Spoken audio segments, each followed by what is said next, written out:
জনপ্রিয় তারকাদের অংশগ্রহণে ৫ মে থেকে বসুন্ধরা ক্রিকেট স্টেডিয়ামে শুরু হতে যাচ্ছে সেলিব্রিটি চ্যাম্পিয়ন্স ট্রফি সিসিটি।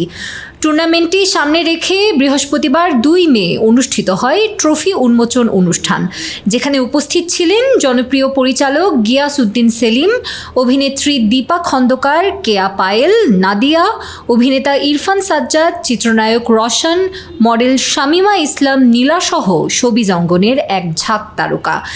ফাইনাল সহ এই টুর্নামেন্টে মোট ম্যাচ হবে ৭টি, যেখানে বিভিন্ন দলে খেলবেন তারকারা। এর মধ্যে নাইট রাইডার্স নামের একটি দলে রয়েছেন মডেল শামীমা নীলা।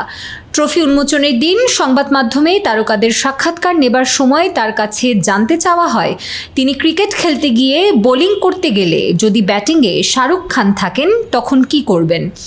উত্তরে নীলা বলেন, শাহরুখ খানকে দেখলে আমি বোলিং ছেড়ে দৌড় দিব তার সাথে ছবি তোলার জন্য। এদিকে চিত্রনায়ক রশন বলেন, সবাই মিলে আমরা ক্রিকেট খেলছি, এটাই জরুরি। এখানে ভালো বা পছন্দের ক্রিকেটার নির্বাচন করা জরুরি নয়।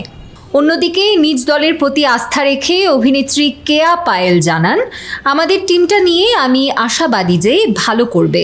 এখানে হার জিতের থেকে বড় কথা হচ্ছে একসঙ্গে খেলতে পারছি, এটাই আনন্দের।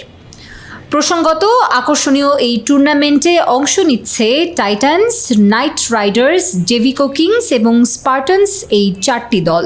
প্রতিটি দলেই মেন্টর হিসেবে থাকবেন গিয়াসউদ্দিন সেলিম সহ দেশের স্বনামধন্য পরিচালকেরা।